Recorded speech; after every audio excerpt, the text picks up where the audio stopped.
እግዚአብሔር ለሙሴ በሲና ተራራ ላይ የተገለጠለት ሙሴ ሙሴ ሆይ ሂድና ሕዝቤን ከግብፅ ባርነት ነፃ አውጣ ወደ ፈርዖን ሄዳ አለው። ሙሴ ጥያቄ ጠየቀ።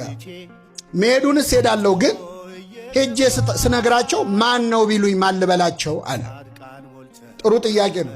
ማን ላከ ቢሉኝ ሲል እኔ የአባቶች የአብርሃም የይስሐቅ የያዕቆብ አምላክ እኔ ነኝ፣ አነ ውእቱ አነ እኔ ነኝ አለው።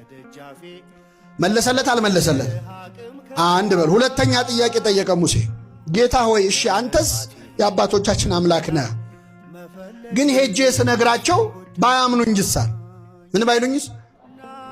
እግዚአብሔር ምን አለው? በእጄ ያስከው ምንድን ነው አለው። በትር ነው አለው። ጣለው አለው። ጣለው። በትሩ እባብ ሆነ። መልሳ አንሳው አለው። አነሳው በትሩን። እጅህን ብብቱ ውስጥ ክተት አለው። ከተተ።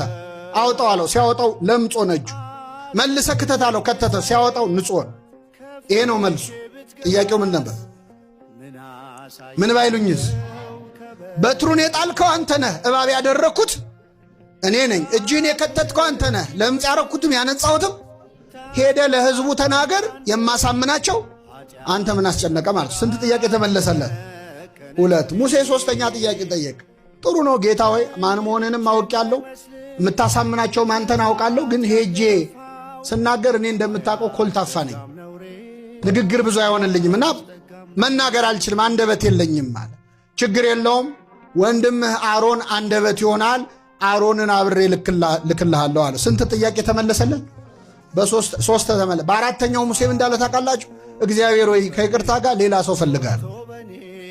ስንት ጥያቄ ጠይቆ እግዚአብሔር ይህን ጊዜ ቁጣው ነደደ ይላል። አረ ሌላ ልጨምርላችሁ። ጌዲዮን የሚባል መስፍን ደግሞ አለ፣ መጽሐፈ መሳፍንት ነው። ጌዲዮን ደግሞ ቅዱስ ሚካኤልን ልኮ እግዚአብሔር ሂድና ሕዝቤን ነፃ አውጣ ብሎሃል እግዚአብሔር አለ። ሲለው ምን አለ? አንተ የእግዚአብሔር መልአክ መሆንህን በምን አውቃለሁ? እግዚአብሔር እንደላከ በምን አውቃለሁ?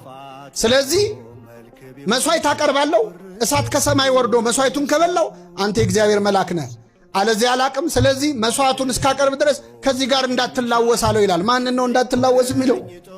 ቅዱስ ሚካኤል በረከቱ ይደርብን። እሺ ብሎ ቆመ ሚካኤል። የዋህ አይደለ? እሺ ብሎ ቆመ። ከዛ አቀረበ፣ እሳት ከሰማይ ወርዶ መሥዋዕቱን በላው።